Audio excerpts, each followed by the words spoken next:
एक महिला भक्त वृंदावन से बिहारी जी लेकर अपने घर आई और तभी बाहर से गोलू घर के अंदर आया और माँ से पूछता है कि माँ ये कौन है। तो मैया ने बोला ये भगवान है और ये ही हमारे मालिक हैं। अब तो घर में जब भी कोई नई चीज बनती तो सबसे पहले बिहारी जी को भोग लगता। पहले यह सब चीजें गोलू को सबसे पहले मिलती थीं। इससे गोलू बहुत चिढ़ने लगा और मन ही मन ठाकुर जी को कोसने लगा। एक दिन गोलू की माँ काम पर जाते समय बोली, गोलू यमुना जी से मटके में जल भर कर लाना। जब गोलू पानी भरने के लिए जाने लगा तो जाते जाते बिहारी जी को कहने लगा, खाने के लिए तो सबसे पहले तैयार रहते हो, लेकिन काम तो मुझे ही करना पड़ता है। अगर यहाँ रहना है तो काम करो। कहकर गोलू यमुना जी से जल भरने के लिए चल पड़ा।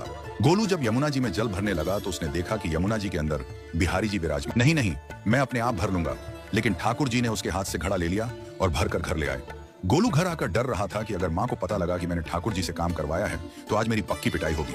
माँ ने घर आकर बिहारी जी को गीले कपड़ों में देखा तो एकदम से हैरान हो गई और कहने लगी कि गोलू ये जरूर तेरी शरारत है, जरूर तूने ही इन पर जल डाला है। गोलू ने अपनी माँ को समझाने का बहुत प्रयास किया, लेकिन माँ ने उसको डांट कर चुप करा दिया और ठाकुर जी के भीगे हुए वस्त्रों को बदलने लगी।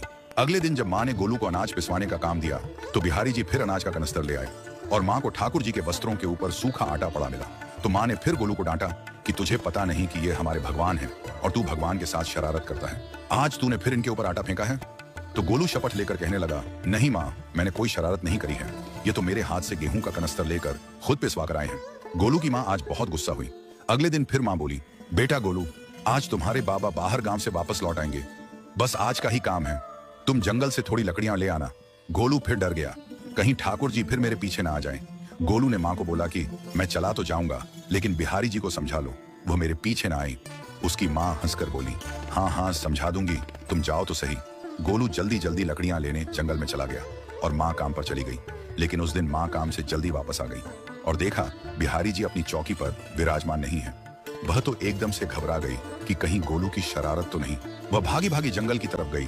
तभी उसने देखा कि गोलू के साथ एक इंसान लकड़ियों को लेकर घर आ रहा है। गोलू की माँ यह देखकर हैरान हो गई कि यह तो बिहारी जी हैं। ये क्या हमारे भगवान हमारा काम कर रहे हैं? इसका अर्थ गोलू ठीक कह रहा था।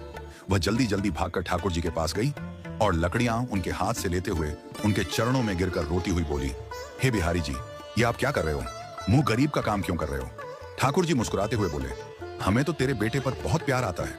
सब लोग हमें भगवान समझते हैं, लेकिन एक तेरा बेटा ही था जो हमको अपना मानता था। अपना मानकर वो हमें डांट भी देता था, हमारे साथ गुस्सा भी करता था, और जो हमें एक बार अपना मान लेता है तो हम उसके मान के लिए उसके ही हो जाते हैं।